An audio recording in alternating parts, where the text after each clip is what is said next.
Pasti kalian udah pernah nonton kan film-film sci-fi, science fiction yang temanya pasaran lah, paling time traveler, menjelajah waktu. Ya kayak film di Back to the Future dan paling mentok-mentok kalian nontonnya Interstellar. Nah, tapi kalian pernah nggak sih kepo? Sebenarnya film apa yang menginspirasi munculnya film-film sci-fi yang populer kayak Back to the Future tadi? Nah, buat kalian yang penasaran, gue ada satu film. Jadi kemarin gue itu habis searching dan nemu film dari Prancis yang judulnya itu La Jetée, atau kalau diartikan ke bahasa Indonesia adalah Dermaga. Nah, setelah itu gue kepo, gue nonton filmnya dan gue mau rangkum di sini. Dan sebelumnya seperti biasa disclaimer, ini mungkin sedikit spoiler atau bagaimana, tapi bodo amat karena ini murni opini gue dan gue menikmati film, berkomentar sesuai apa yang hati nurani gue rasakan. Oke, langsung aja gue mulai. Jadi filmnya itu adalah La Jetée, yang artinya dermaga. Nah, apa sih inti dan maksud dari film La Jetée ini? FYI, ini filmnya cuma 30 menit. Jadi kalian cuma perlu setengah jam untuk bisa kenyang nonton film masterpiece sci-fi, pelopor sci-fi populer saat ini kayak Back to the Future, Interstellar, dan lain sebagainya. Dan FYI lagi, film ini adalah film eksperimental. Maksudnya eksperimental adalah karena film ini beda dari film-film umum lainnya. Dan ini juga membuat film lebih unik dan berbeda dari yang seperti biasanya. Dan gue mau mulai dari premisnya dulu. Jadi premis film La Jetée ada menggambarkan tentang mengeksplorasi sebuah ingatan manusia. Mengeksplorasi ingatan manusia yang untuk mencari suatu jawaban. Karena pada pasca suatu kejadian di film sedang terjadi Perang Dunia Ketiga yang menimpa dan menghancurkan negara Prancis. Jadi ada profesor yang ingin mencari solusi dengan cara mengeksplorasi tahanan-tahanan yang ia tangkap, mengeksplorasi ingatannya ke masa lalu dan ke masa depan untuk mencari solusi agar Prancis bisa selamat dari serangan Perang Dunia Ketiga. Jadi di sini ya biasa sih premisnya kayak time traveler seperti umumnya, tapi kalian harus tahu ini adalah film 1962. Dan setelah gue searching, film 1950-an ke atas gak sampai 1970 yang temanya kayak gini baru aku nemu ini. Dan kemarin gue selesai nonton, gue nontonnya di rumah sakit ya, setelah kontrol. Dan oke, gue mau cerita apa yang gue rasain ketika nonton ini. Yang pertama, film ini adalah bukan film, tapi gambar yang berjalan. Kenapa gue bilangnya gambar yang berjalan? Oke, jadi begini, kalian pasti tahu film atau video adalah sekumpulan frame-frame yang sangat banyak dan di setiap detiknya terekam. Kayak misalnya ini aku menggerakkan tanganku ya. Jadi di setiap aku melambaikan tanganku ini ada setiap frame yang itu berupa foto yang kalau kita gabungkan menjadi satu akan menjadi gerakan smooth yang menjadi sebuah video. Nah, tapi kalau kalian lihat film La Jetée, di sana murni sebuah gambar yang bergerak. Literally capture moving. Karena apa? Selama 30 menit gue nonton, isinya adalah gambar yang ditangkap dalam kurun waktu yang berbeda, namun masih sesuai dengan kondisi yang ada, sesuai dengan event yang sedang dibahas, dan itu disatukan. Jadi misal yang tanganku ada di sini, di foto, selanjutnya tanganku ada di sini.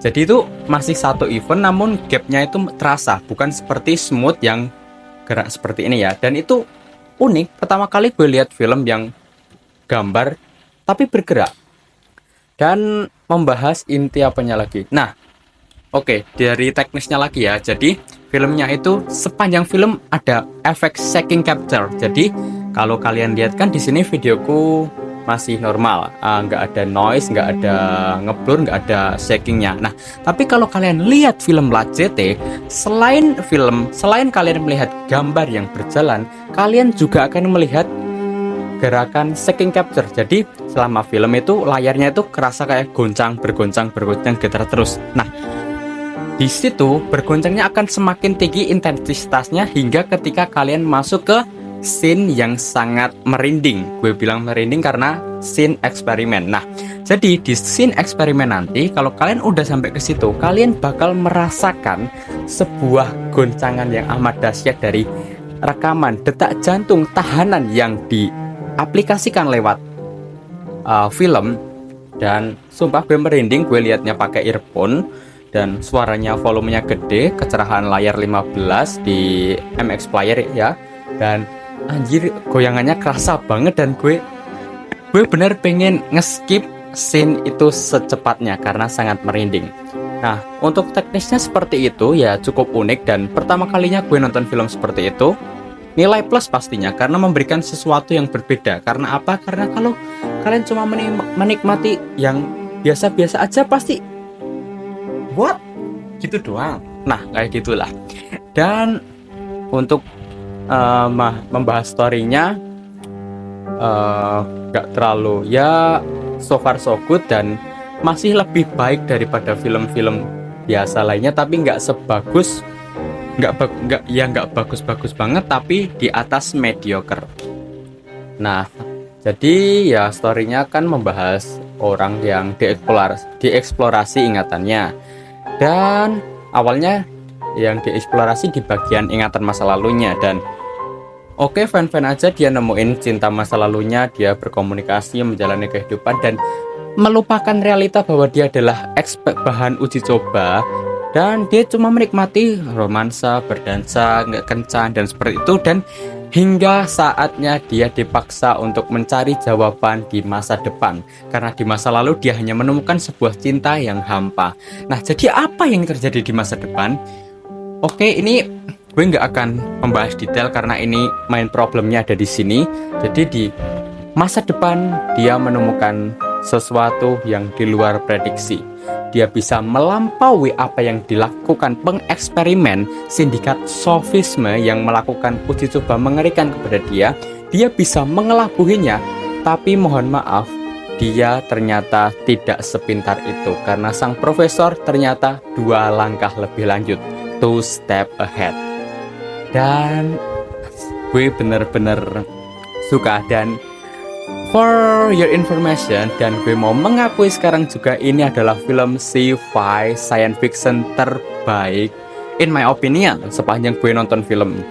Dan sorry to say, Interstellar minggir dulu. Karena apa? Oke, gue mau coba bandingin ya berdasarkan kacamata gue kenapa gue lebih milih La JT daripada Interstellar. Karena pertama, keuntungan kalian nonton La JT cuma 30 menit, kalian bisa kenyang dengan eksperimental film dan premis yang dibawakan dengan unik di tahun 1962, efek shaking capture, gambar yang berjalan, dan cerita yang gak perlu kompleks untuk bisa menyentuh hati kalian. Gak kayak Interstellar ya, mohon maaf kalau kalian suka Interstellar, tapi gue mau interupsi karena apa? Kalau lu pengen nikmatin Interstellar, kayaknya lo harus S3 atau minimal sekolah sains dulu lah, atau beli ensiklopedia buat paham apa yang dimaksudkan di film sana, dari 5 dimensi, dari time traveler, tiba-tiba hidup, tiba-tiba pindah alam dan sebagainya. Dan iya, itu mungkin ilmuwan dan keren, tapi kalian harus tahu loh, kalian nggak perlu sesuatu yang kompleks untuk bisa menikmati dan enjoyable dan watchable kayak gitu. Dan oleh karena itu salah satunya dan kurang lebih itu kenapa gue lebih milih La JT. Dan ini juga film Prancis pertama gue dan gue sangat suka dari temanya, cara pembawaannya, direktornya. Dan gue baru notice sebagai film Prancis pertama gue bahwasanya film Prancis itu bahasanya seksi-seksi, entah kenapa kayak menggoda, bergairah, tapi bukan yang arah yang negatif ya, tapi emang bahasanya itu indah banget. Dan sepanjang gue nonton Inggris, nonton Jerman, Rusia, dan Spanyol, dan sampai sejauh ini bahasa yang paling gue nikmati adalah bahasa Perancis. Meskipun gue pakai translate pastinya, tapi ya bodo amat. Dan sekali lagi ini adalah film sci-fi terbaik versi gue. Dan sorry lagi, Interstellar minggir dulu karena yang gue cari adalah kenikmatan tanpa harus mikir berat. Karena ya apalagi hidup seperti ini, dan Terima kasih buat kalian yang udah dengerin gue, dan mohon maaf gue yapping banyak banget, tapi ya bodo amat, ini serah-serah gue. Dan buat kalian yang pengen join berteman sama gue, let's be mood in my letterbox bin guards, kalian bisa cek di deskripsi atau di bio. Oke guys, thank you. Salam.